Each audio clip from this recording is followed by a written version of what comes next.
যখন তুমি নিজের রক্তের মানুষের দ্বারা কষ্ট পাবে, তখন তুমি একবার নবী ইউসুফ আলাইহিস সালামের কথা মনে করো।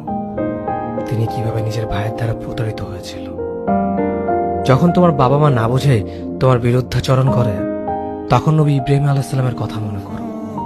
তার বাবা তাকে আগুনে নিক্ষেপ করায় ভূমিকা রেখেছিল। যখন তুমি সমস্যা থেকে পরিত্রাণের জন্য কোনো পথ পাবে না, তখন ইউনুস আলাইহিস সালামের কথা ভেবো। তিনি কতটা সময় তিমি মাছের পেটে আটকা পড়েছিল। যখন তোমার নামে কেউ মিথ্যা অপবাদ ছড়িয়ে দেবে, তখন মা আয়েশা রাদিয়াল্লাহু আনহার কথা মনে করো। তার নামে পুরো শহর জুড়ে কুৎসা রচনা করা হয়েছিল। যখন তুমি অসুস্থ ব্যথার যন্ত্রণায় কাঁদতে থাকো, তখন নবী আইয়ুব আলাইহিস সালামের কথা ভেবো। তিনি ভয়ঙ্কর এক ভাইরাসজনিত রোগে আক্রান্ত হয়ে তোমার থেকে বেশি কষ্ট পেয়েছিল।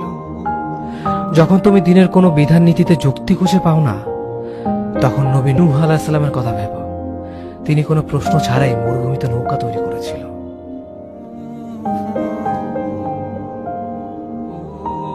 যখন তুমি আত্মীয়স্বজন, পরিবার, বন্ধু বান্ধবের কাছে হাসির পাত্রে পরিণত হও, তখন তুমি শেষ নবী হযরত মুহাম্মদ সাল্লাল্লাহু আলাইহি ওয়াসাল্লামের কথা ভেবো।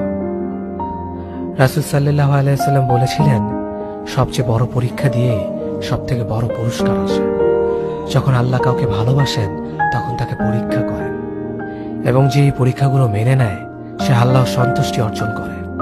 আর যে অভিযোগ করে, সে তার ক্রোধের পাত্র হয়। হে আল্লাহ, তোমার কথা মনে করা, তোমার প্রতি কৃতজ্ঞ হওয়ার এবং তোমার ইবাদত করার তৌফিক আমাদের দান করো। আমিন। যেভাবে তুমি সন্তুষ্ট হও, সেভাবেই আমাদের পরিচালিত করো।